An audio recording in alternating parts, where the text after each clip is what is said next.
All right. So when you feel, and it's a strong feeling within you. Mm-hmm. So when you feel that concern, that fear, what does that tell you about what the source within you knows about you? If fear is present when you're thinking in opposition to source, what must source be thinking at the same time that you're feeling fear? You know what fear is? Fear is, that's the button that goes, not the receptive mode, not the receptive mode, not the receptive mode, not the receptive mode. I'm disconnected. Not the receptive mode. You're not on the vibe of the source within you. The source within you is very far in a different opinion than you are right now. So if your opinion is, I might get it wrong, I'm not getting it right, I don't know what to do, what do you think source is feeling? You're steady. It's all right. It's working out. Don't you love having guidance? So don't make it more complicated than it is. When you feel fear, your thought is screwed up. It's that simple. You're not thinking a valid thought as far as your inner being goes. And you know, that matters. You can line up with all the people on the planet, because there are certainly a lot of fearmongers who will take you down the fearful trail on every subject in the world. Sure. There are plenty of them. But what you're trying to do, what you want to do, what you must do, what you were born to do, you got to line up with source. And when you feel fear, it means you're not lined up. It's so simple. This thought doesn't line up with source. Should I keep thinking it? No. Well, sometimes I can't not think it because the momentum's pretty strong. But when you go to bed at night, that momentum's going to subside. Mm-hmm. And when you wake up tomorrow, you've got a choice about whether you pick it up and continue it on, or whether you let it go to sleep, or whether you let it dissipate a little more, you see.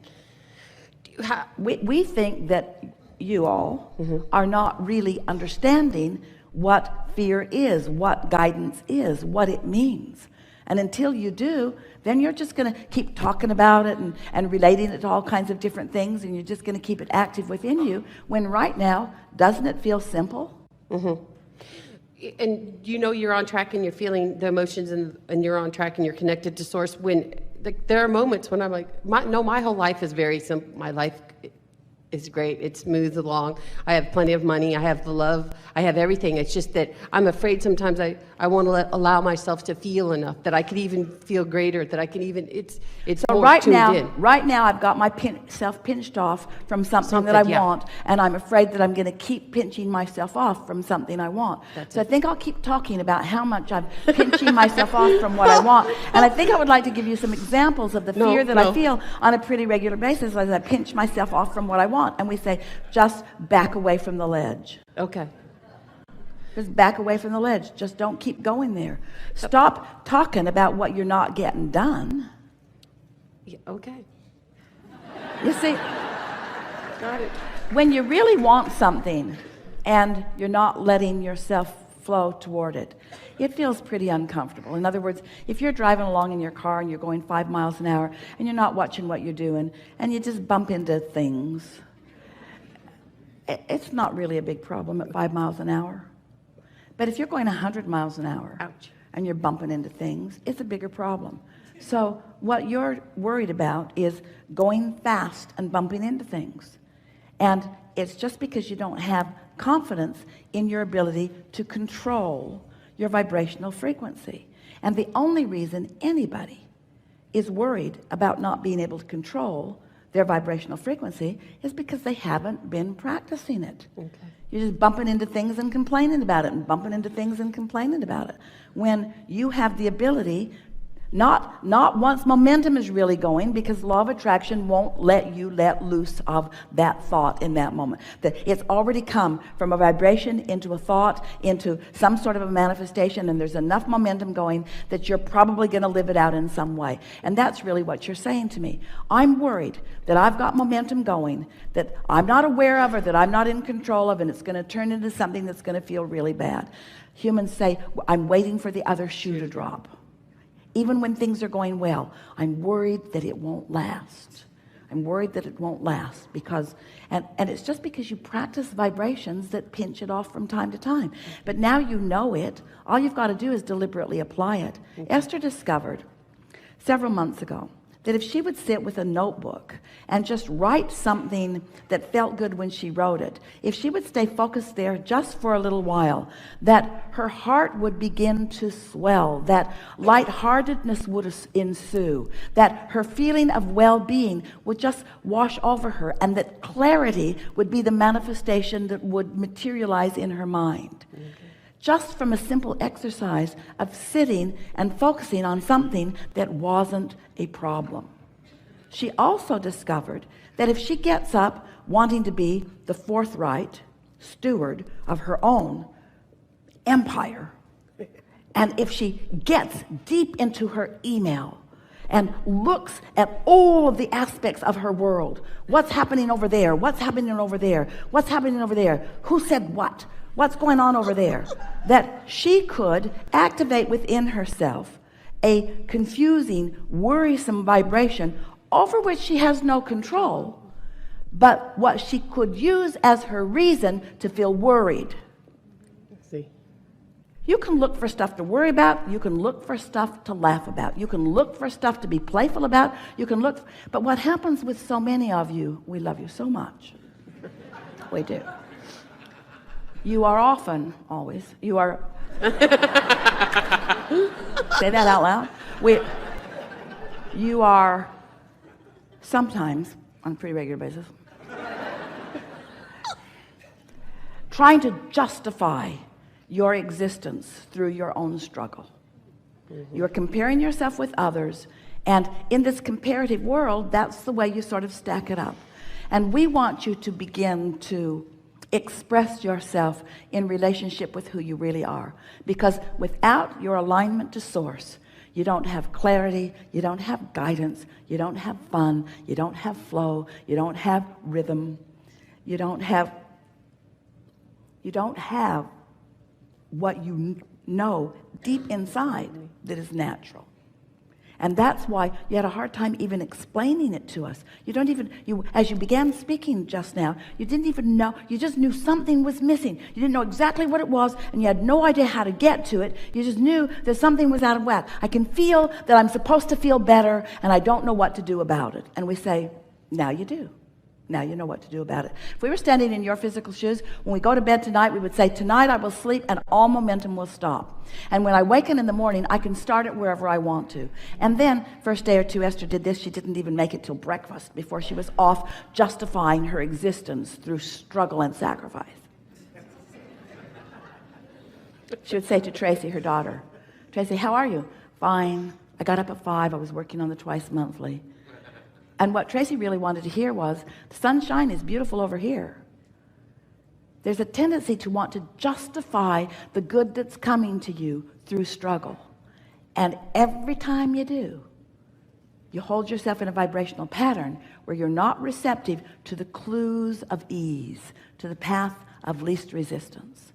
In fact, we're pretty sure, we know, absolutely, without question, that if a poll were given to the entire world in whatever language they speak so that they really understood the question that was being asked, and they were asked, does a good person in physicaldom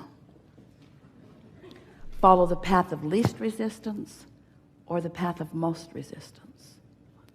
Far and away the majority would choose the path of most resistance, because that's how you get your marks on the chart.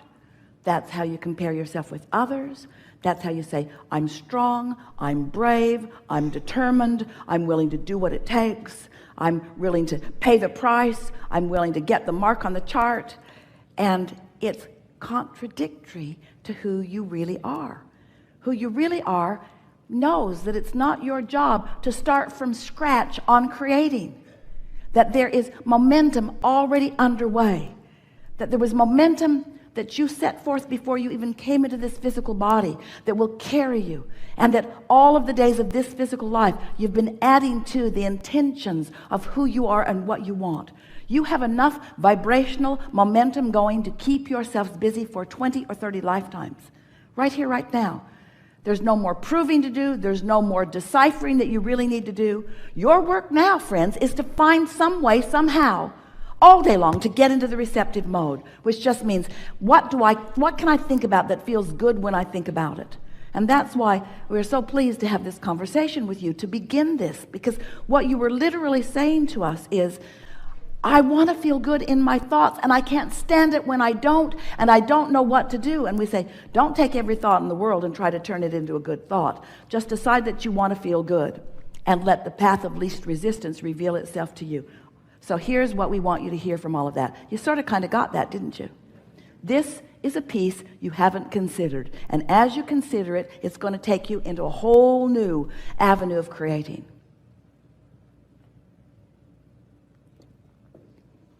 We've convinced you that when you think, you offer a vibration, and that vibration equals your point of attraction.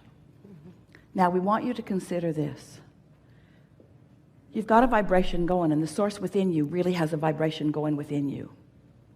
So if you're not doing something to mess it up, that vibration that is at the core of you, that vibration that knows your value and knows your worthiness and knows how good you are and knows everything that you want, that vibration, if you're not messing it up, will become a thought. So what we're saying to you is, you're not really even the thinker of your thought. You are the preparer of the vibration to receive the thought. Can you feel the difference? You don't have to figure this all out. You just have to stop stepping on your own toe and making yourself feel uncomfortable so that you're not in the receptive mode, so that you don't receive the thought.